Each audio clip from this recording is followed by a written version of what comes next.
ऐसी छोरी ने थम के कहना चाहोगे जिसका बटेऊ ना तो दारू पिंदा, ना किसी प्रकार का नशा करता, ना आज तक ब्याह ने 6 साल हो लिए, ना आज तक उसने अपनी घराड़ी के लिए तू तड़ाक करके बात करी, ना कोई सिंगल गाली दी, ना कदे मारी पिटी और ना कदे किसी चीज ते मनाही करी। वनु कहती जॉब करूंगी बार, बोले कर ले। वो कहती मैंने यू काम करने का जी करा, बोले कर ले। यू काम करना, बोले कर ले। जब तक उस छोरे की चाली, जब तक उसका सिस्टम बढ़िया था, उसने किसी बात ते नहीं नाटी। लेकिन एक टाइम में वो एक बिजनेस करने की कोशिश कर रहा था और उस बिजनेस में उसने थोड़ा सा घाटा हो गया। उस घाटे को पूरा करने के लिए वो दिन रात मेहनत करने लग गया। दिन रात मेहनत करते करते उसने 2 साल में लगभग सारा कर्जा पाट दिया और लाख, 1.5 लाख, 2 लाख रह गए थे, जो कि अगले 6 महीने 7 महीने में निबेड़ देंदा। लेकिन इसी बीच उस छोरी के दिमाग में तलाक नाम की चीज घर कर गई थी। अकमा पिछले 2.5-3 साल से जब से इसके ऊपर कर्जा है और कर्जा ताण में लग रहा है, यू मेरे ऊपर ध्यान नहीं दे रहा है, तो क्यों ना मैं इस पर तलाक ले लूं, मैं इसके अलावा खुश नहीं हूं। इसी छोरी ने तुम क्या कहना चाहोगे? और इसी छोरी के दिमाग में यह बात डालने वाले उस पिता ने क्या कहना चाहोगे, जो पिता नु कह करता अपनी छोरी ने और अपने जमाई ने, अगर मेरी छोरी तेरे गिले खुश नहीं है और न्यू कर तो अपने माँ बाप ते न्यारा हो ले, अपनी प्रॉपर्टी न्यारी कर ले, अपना बिजनेस न्यारा कर ले, और तू और मेरी छोरी थारे गला खड़ा हूं मैं, और चीजें चलाओ, कोई दिक्कत नहीं है। इसी बीच कांदर खोद के बीच में आ गया मेरा दोस्त विशाल शर्मा। उसको समझ में नहीं आ रहा था क्या करूं क्या ना करूं, क्योंकि उसने जिंदगी भर फोकी फोकी खाई थी। उसने तो न्यू था अगर ब्याह करे पाछे जिंदगी सेट है, लेकिन उसने के बेरा था अगर उसकी जिंदगी का सबसे बड़ा जो अपसेट करने वाला पॉइंट है, शायद उसका ब्याह ही लिखड़ेगा। दोस्तों, विशाल शर्मा मेरा दोस्त रहने वाला कुरुक्षेत्र का एक टीचर है, और वो टीचर मैंने मिला था जब मैं किसी स्कूल के अंदर अंग्रेजी विषय का एक अध्यापक ला गया था 6 महीने खातर, और वो दूसरे विषय का अध्यापक ला गया था। हम दोनों अच्छे दोस्त बने, मिलना जुलना हो गया, एक दूसरे के घर आने जाने लगे, बर्थडे पाने लगे, इस पाने लगे, उस पाने लगे, मिलने जुलने लगे, अच्छी दोस्ती मारी होगी। मेरे परिवार के बारे में उसने बेरा लग गया, उसके परिवार के बारे में मैंने बेरा लग गया, आना जाना बढ़िया हो गया। तो भाई फिर मैंने इनवाइट करा मेरे ब्याह पे, नाचे गाए कूदे खेले, आराम तो बढ़िया ब्याह कर लिया, सिस्टम बढ़िया चलिया। इसके बाद मैं चले गया उसके ब्याह पे। उसकी उम्र 25 साल थी जब उसका ब्याह होया। उसके घर एक बहू आई, जिस छोरी की मैं भी बात कर रहा था, जिसकी उम्र 20 साल थी। चीजें ठीक चली, वो अपने सपनों में खो रहा था, उसने बहू घनी अच्छी लगी थी, चीजें बहुत बढ़िया चल रही थी। दरअसल एक व्यक्ति का जब बड़ा भाई हो ना, या उसका पिता हो या उसकी माँ हो, वो लड़का टेंशन फ्री जिंदगी जिया करा है। तो विशाल शर्मा एक वक्त तक बड़ी टेंशन फ्री जिंदगी जिया करे था, लेकिन उसकी जिंदगी में एक बहुत बड़ा तूफान आया, बहुत बड़ी तबाही आई। सब ने बेरा है छोटी सी नौकरी में, छोटी ही दुकान में, बड़े काम नहीं हुआ करते, घर नहीं लग गया करते, दाल भात कोथली ये थोड़ा थोड़ा करके तो मैनेज हो सके हैं, लेकिन अच्छे लेवल की जिम्मेवारियां, अच्छी चीजें हम लोग छोटी सी नौकरी में कर नहीं पाते हैं। लाई चलाई चलती है, हैंड टू माउथ चीजें चलती हैं। तो दोनों भाइयों ने मिलकर विचार किया।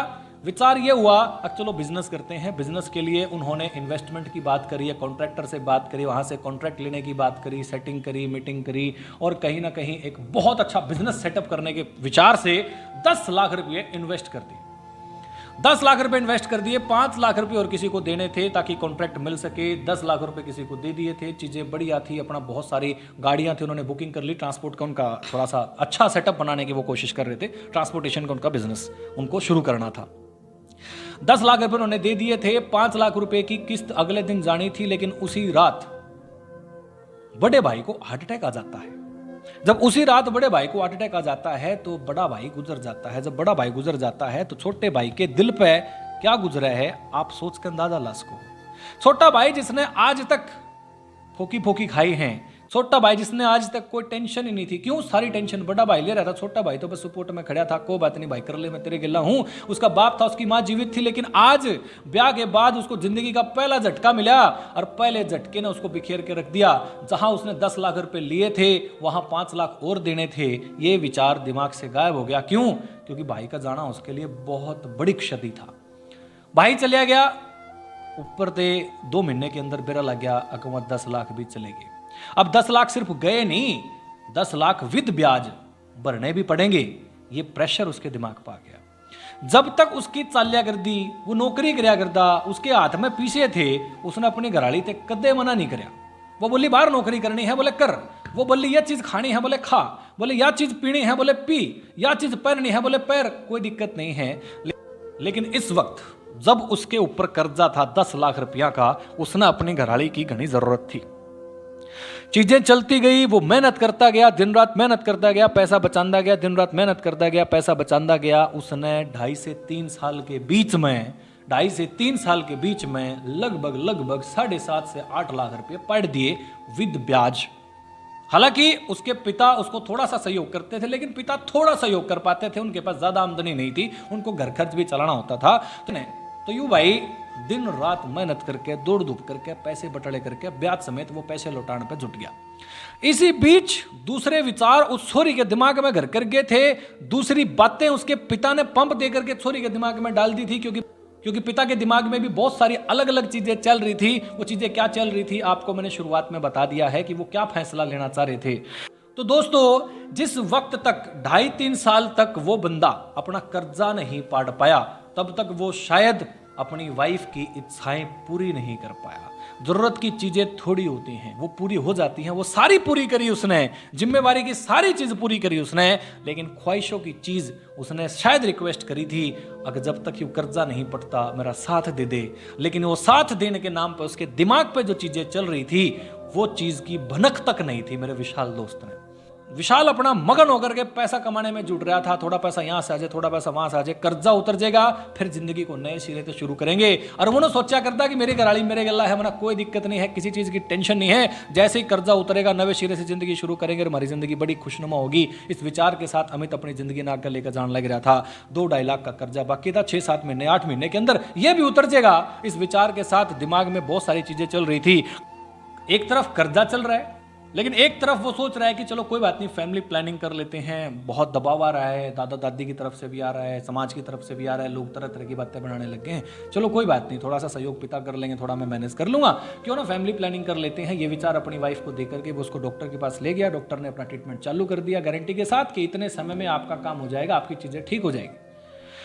जब वो मेडिसिन लेकर के घर आई तो 2-4 दिन के बाद उसके पिता उसको घर लेने के लिए आ गए कि ये छोरी हमारी थोड़ी सी मेंटली डिस्टर्ब है, इसका ट्रीटमेंट चल रहा है, दवाइयाँ ढेर सारी इसको खानी पड़ रही हैं। तो इसका फ़ोन आया था हमारे पास कि पापा मैंने कुछ दिनों के लिए आपके पास आना है, तो लड्डे मैं इसने लेने आया हूँ, क्या मैं इसने ले जाऊँ? तो जब विशाल को उसके ससुर ने यह बात कही तो विशाल मना नहीं कर पाया। अजी कोई बात नहीं, ले जाओ, कोई दिक्कत नहीं है, इसका मन थोड़ा सा और हो जाएगा, ट्रीटमेंट पूरा कर लो, चौड़ा कर लो, एक के बात है, दवाई लेनी है इसने, पूरा कर लो, चौड़ा कर लो, मैंने कोई दिक्कत नहीं है। तो बापू अपनी छोरी ने ले गया। अब विशाल के दिमाग में तो कोई भी नेगेटिव ख्याल नहीं, लेकिन जैसे ही उसका बापू उस छोरी ने अपने घर ले गया तो विद इन 3 डेज उस छोरी ने विशाल पे फोन कराया, घर बार की पूछी। घर बार की पूछने के बाद बोली अकमन ने तलाक चाहिए। जिसे यह बात कही उस छोरी ने विशाल तक मन तलाक चाहिए, तो स्थिति क्या होगी विशाल की आप समझ सकते हैं। पैरा तले से जमीन खिसक गई, उसको समझ में नहीं आ रहा था अगर दुख के पहाड़ उसकी किस्मत में क्यों है। बड़ा भाई चला गया, एक बड़ा दुख था, 10 लाख का कर्जा सिर पे है, ये बड़ा दुख था। इश्की के कसर रह रही थी, बंदा टेंशन में, बंदा परेशान, डिप्रेस्ड, समझ में नहीं आ रहा था क्या करूं क्या ना करूं। फिर भी शांत मन बोलिया कैसे करना है, क्या करना है बोल।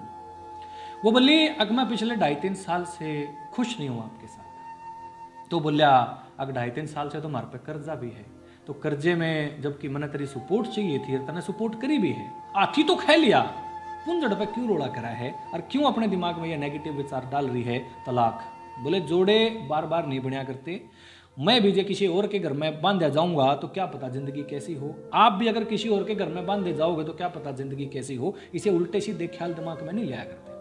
वह बोली है कि ना जी मैंने फैसला कर लिया है, और ये फैसला सिर्फ मेरा नहीं है, मेरे पिता का भी है, और हम दोनों ने मिलकर के हमने फैसला लिया है। और ईब मैं सिर्फ इतना चाहूँ आप पे कि यू शांति थे तलाक वाला मामला निपट लो।